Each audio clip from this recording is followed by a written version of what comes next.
समय आज था और घोषणा हुई। क्या कांग्रेस से भी कोई डिप्टी सीएम होगा इन फ्यूचर? ये सब महागठबंधन मिलकर निर्णय लेते हैं। बहुत जरूरी ये है कि तमाम सामाजिक वर्गों से को प्रतिनिधित्व मिले, ये आवश्यक होता है। मुख्यमंत्री के दावेदार तेजस्वी यादव बनाए गए हैं और मुख्यमंत्री के मुकेश सहनी, क्या पहले ये नहीं किया जाता जो इनका पहले ही तय था, लेकिन हर निर्णय का एक सही समय होता है। राजनीति में निर्णय का समय बहुत इंपॉर्टेंट है। अच्छा सर, क्या मुकेश सहनी की तरफ से कोई प्रेशर बनाया गया आप लोगों पे? कोई प्रेशर, आपस में महागठबंधन परिवार में कोई प्रेशर होता है? क्या लगता है सर, जो देरी हुई है उसकी वजह से इलेक्शन में आपको लगता है देरी हुई? कोई देरी नहीं हुई। अभी तक तो एनडीए ने अपना मुख्यमंत्री का घोषणा ही नहीं की, कौन है मुख्यमंत्री। सर, कई सारी सीट्स में फ्रेंडली फाइट है, उस पर कब तक फैसला होगा? हो रहा है फैसला, आज लास्ट डेट है, काफी विड्रॉल्स हो रहे हैं। पर एनडीए की तरफ से कहा जा रहा है सर फ्रेंडली फाइट से कि कार्यकर्ता और जिला अध्यक्ष कंफ्यूज हो जाएंगे कि किसका कतई कोई कंफ्यूजन नहीं है। एनडीए को क्या चिंता है, वो अपना मुख्यमंत्री तो घोषित करें पहले, फिर हमारे बारे में बात करें। शाम तक क्लियर हो। तो फ्रेंडली फाइट बड़ी चिंता नहीं है जैनेंद्र। जैसे कि मैं आपसे कह रही थी कि एक तरह से जो मुश्किलें थी उसको स्मूदन आउट करने की अब कोशिश है, और अब जब नाम का ऐलान हो गया है तो महागठबंधन ये उम्मीद लगा रहा है कि एक नए एक्साइटमेंट और नए ऊर्जा के साथ वो चुनावी प्रचार अभियान में जुटेगा। बिल्कुल, आप बिल्कुल ठीक कह रही हैं कि महागठबंधन में पिछले एक हफ्ते से उठापटक की खबरें चल रही थी, फ्रेंडली फाइट की खबरें चल रही थी, और ये खबरें चल रही थी महागठबंधन एकजुट नहीं है।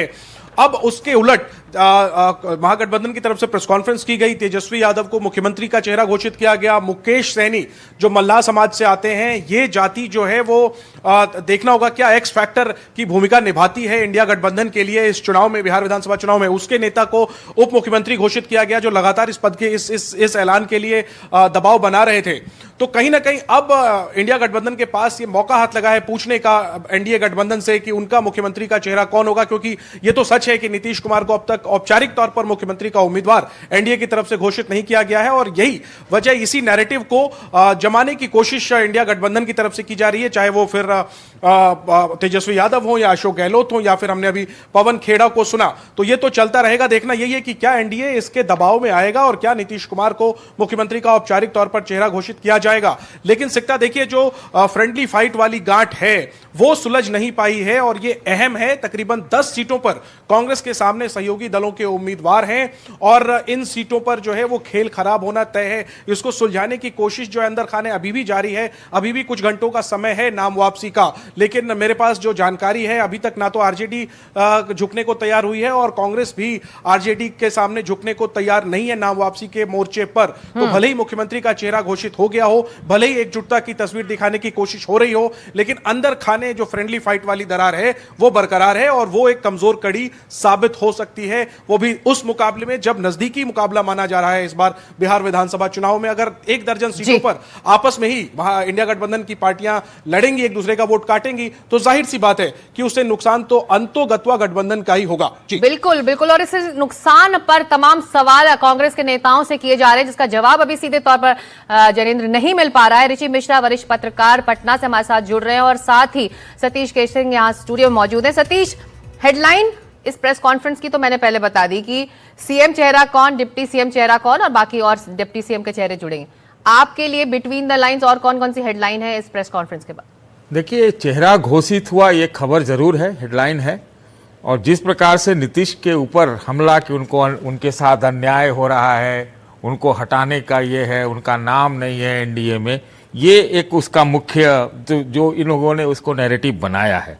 कहना पड़ेगा कि आज का दिन, अब तक ये पूरे चुनाव प्रक्रिया में, कैंपेन के दौरान आज का दिन महागठबंधन के नाम है। और जिस प्रकार से हर ने हमला बोला कि भाई नीतीश जी के साथ अन्याय हो रहा था, एक बात ये रही। दूसरी बात, 20 साल बनाम 20 महीने का एक आपने नैरेटिव सुना। दूसरा, इसी के साथ साथ कि भाई A to Z, कि भाई हर जाति का जो है सबका साथ चाहिए उनको। और इस प्रकार से मुझे लगता है कि पूरी, मैं कह सकता हूँ कि जो मैंने जनता में भी माई का लाल जैसे शब्दों का इस्तेमाल किया गया, कोई आरक्षण, तो मैं कहूँगा कि Tejashwi Yadav has come out well, इसमें कोई दो राय नहीं है। लेकिन एक बात जरूर जोड़ूंगा, एक और हेडलाइन, सब हेडलाइन है वो सब हेडलाइन ये है कि नीतीश के न चेहरा बनाए जाने का तो इन लोगों ने मामला बहुत पूरी तरह से उछाल दिया, जो कि वाजिब भी था। यही तरीका था उनके ऊपर हमला करने का कि उनका चेहरा नेतृत्व था, सीएम पद का नहीं था।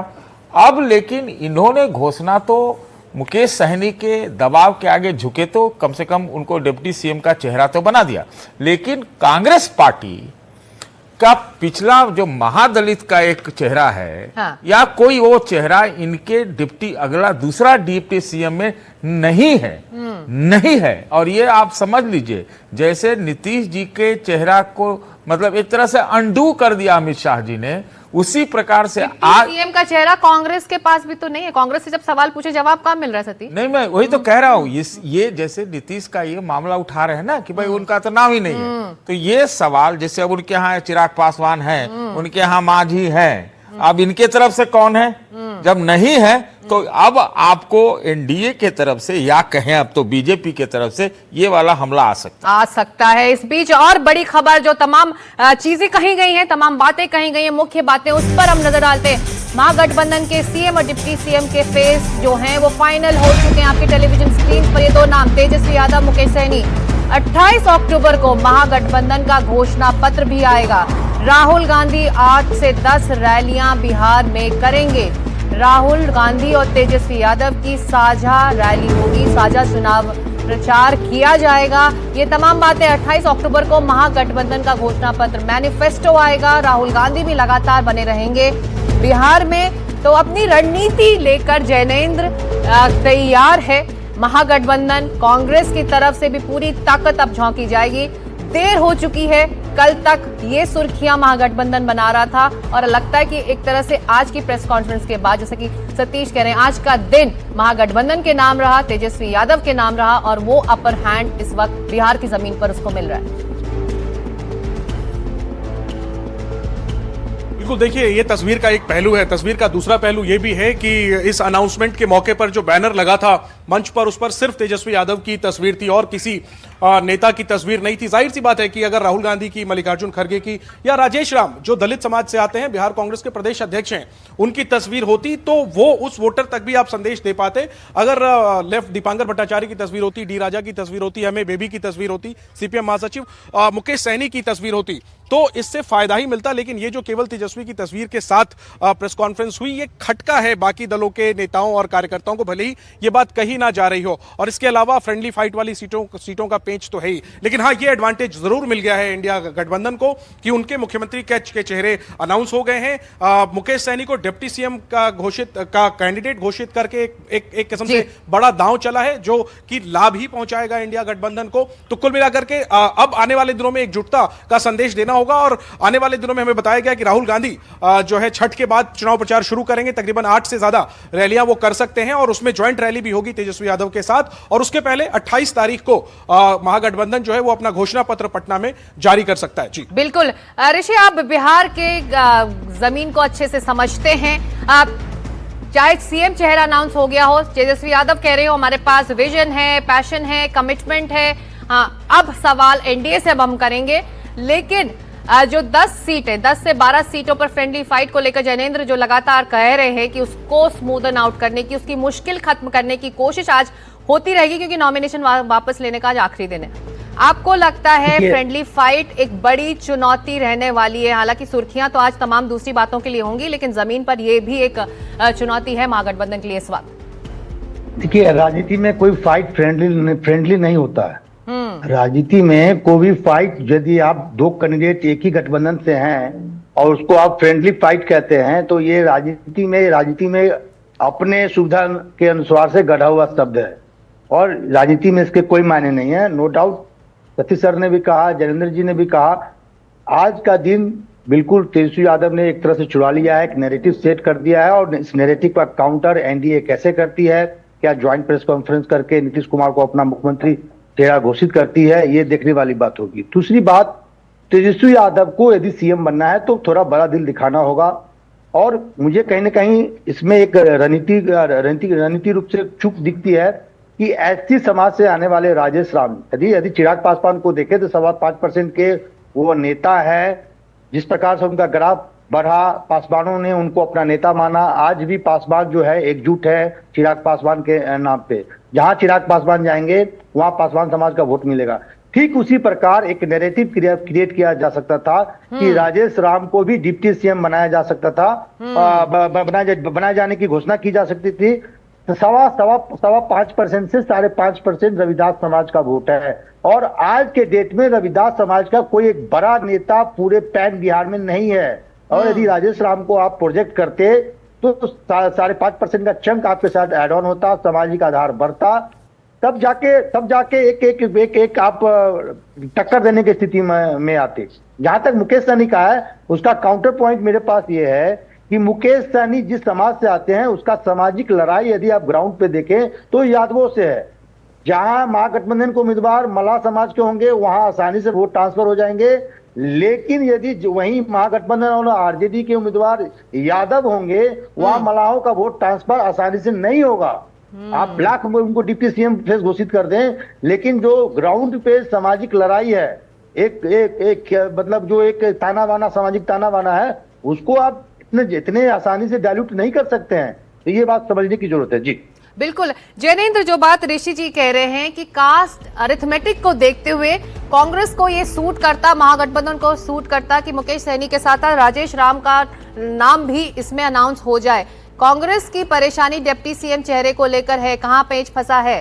क्योंकि सीधे सवालों का जवाब वहां पर भी जो स्थानीय पत्रकार थे, जब वो चाहे वो पवन खेरा हो चाहे अशोक गहलोत, तो उनसे जब कर रहे थे तो सीधा जवाब नहीं मिला है जैनेंद्र।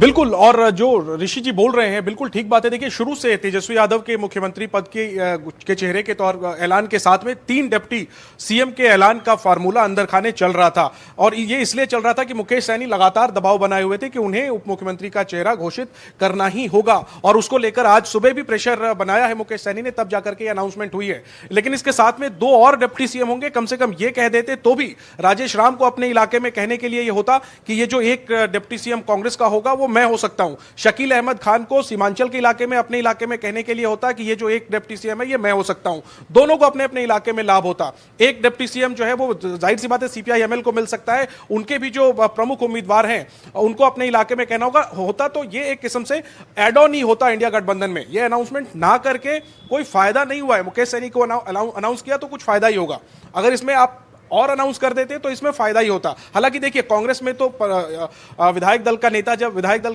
की जब बैठक होती है उसमें जब नेता चुना जाता है, वो कौन होता है, तभी वो डिप्टी सीएम होता है या नहीं होता है, उसके लिए वो एलिजिबल होगा। लेकिन कम से कम हम कांग्रेस को एक डिप्टी सीएम देंगे, ये कह दिया जाता अगर तेजस्वी यादव के द्वारा, तो फायदा ही होता। सीपीआई-एमएल को एक डिप्टी सीएम देंगे, ये भी अनाउंस कर दिया जाता तो फायदा ही होता। हालांकि उसके पहले देखना होगा कि राजेश राम जो है वो अपने इलाके से जीतते हैं या नहीं, क्योंकि उनके इलाके पर तो उनकी सीट पर तो नजर गड़ाए बैठी थी आरजेडी, और अंदर खाने की बैठकों में कह रही थी कि राजेश राम की स्थिति अच्छी नहीं है, यहां पे हमें लड़ने दीजिए। तो उन्हें तो पहले टिकट ही नहीं दे रहे थे। डिप्टी सीएम का अनाउंसमेंट तो बाद की बात है, उनकी तस्वीर भी नहीं लगाई जबकि वो प्रदेश अध्यक्ष है। ये सब होता तो वो बेहतर ही होता इंडिया गठबंधन के लिए। जी बेहतर होता, लेकिन आगे की रणनीति क्या होगी ये देखना होगा। लेकिन सतीश, आपने एक बॉल थ्रो किया है, अगर एनडीए के नेता देख रहे होंगे आपको, जैनेंद्र को और ऋषि जी को, तो समझ में आ गया हो कि डिप्टी सीएम के नाम पर, दूसरे नामों पर घेरा जा सकता है महागठबंधन को इस वक्त, तो गुंजाइश रणनीतिक तौर पर बची हुई है। ऋषि, आपके पास आ रही हूँ। जतीश जी, आप कुछ ऐड करना चाह रहे थे, फिर मैं ये कह रहा हूँ, देखिए आज सुबह से एनडीए का हमला क्या था कि भाई एक तस्वीर में लगी हुई है वहां गठबंधन के प्रेस कॉन्फ्रेंस में, और सिर्फ एक तस्वीर तेजस्वी का है, यही कहा जा रहा था। तो वो तो मामला सॉल्व हो गया भाई, इस पे वो उनकी हार हो गई, ठीक है, सब आगे एक जगह हो गया। लेकिन मेरा सवाल ये है कि कांग्रेस पार्टी को इस पूरे गठबंधन में क्या मिला? सीट कई ऐसे जो है 60 के लगभग जो भी है, उसमें कई जगह इनके खिलाफ लोग खड़े हैं। न डिप्टी चीफ मिनिस्टर का पोस्ट मिला, न वहां पर गठबंधन के प्रेस कॉन्फ्रेंस में बाकी में कोई तस्वीर मिली, तो आखिर मिला क्या? न पोस्टर में है न कहीं पे है। तो क्या इसी के लिए 8 महीने से हंगामा मचाए हुए थे बिहार में क्या? ये एक बस सवाल है। और राहुल गांधी की पॉपुलैरिटी मिलेगी, कह रहे हैं ना कि ज्यादा से ज्यादा लोग जुटेंगे उनकी रैली में, जुटे थे वोट परिवर्तन यात्रा में, यही मिला। और यही काम के लिए 8 महीना लगाने की क्या जरूरत था?